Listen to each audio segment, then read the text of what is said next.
Christ, welcome to this morning's worship service. We have a beautiful service planned. The choir is excited about what they're going to be sharing. Adam, you're playing today, is that correct? That's going to be terrific. So again, in the name of Jesus Christ, welcome. Those of you who got your HT on Saturday, notice on the front page, this will be the 7th time that the HT, that's the local newspaper, has written an article about what this church was involved with founding, and that was in Neonka AIDS Orphan School. And so you can see that for yourself, and please read that.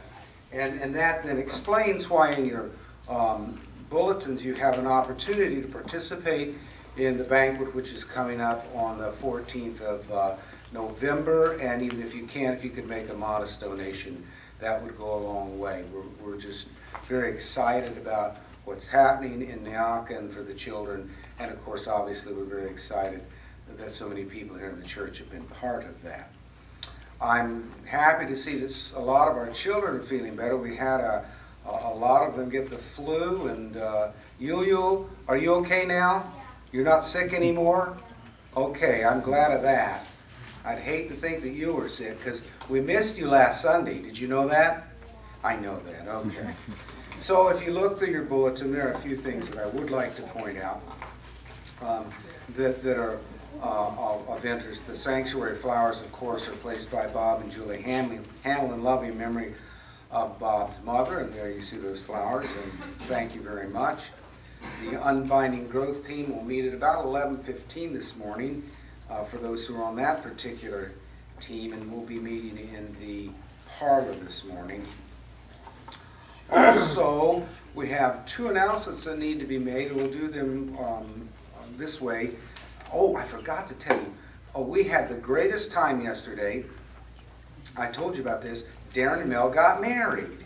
And yes, it was a lot of fun. And not that they need for me to explain this to you. They were originally going to be married in Kentucky and at Buckhorn, and they had it all arranged, and then they decided they'd get married a year earlier.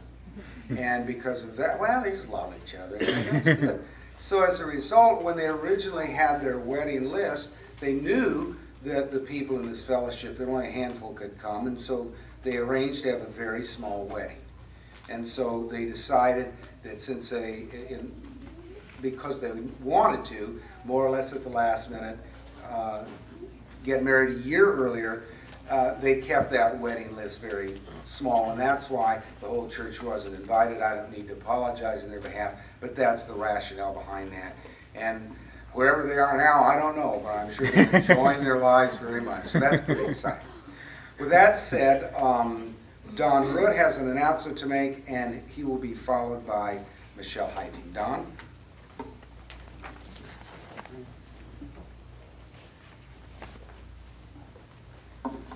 Good morning. Good morning. It's that time of year when we ask you to start thinking about stewardship.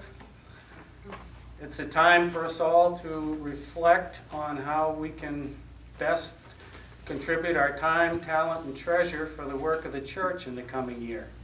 I'll be passing out packets at the end of after church. Please read the materials and prayerfully consider what you're able to give. Fill out the pledge cards in private. Put them in the envelope provided and return them. We ask you to return them in a timely manner. We'd like to have them all back by the 22nd, which is 3 weeks. You can give them to myself or Darren McBride or our treasurer, Bob Lorimer, or you can mail them in, or we have a drop box in the office so marked for them, which that's probably the most convenient way to do it. But, thank you.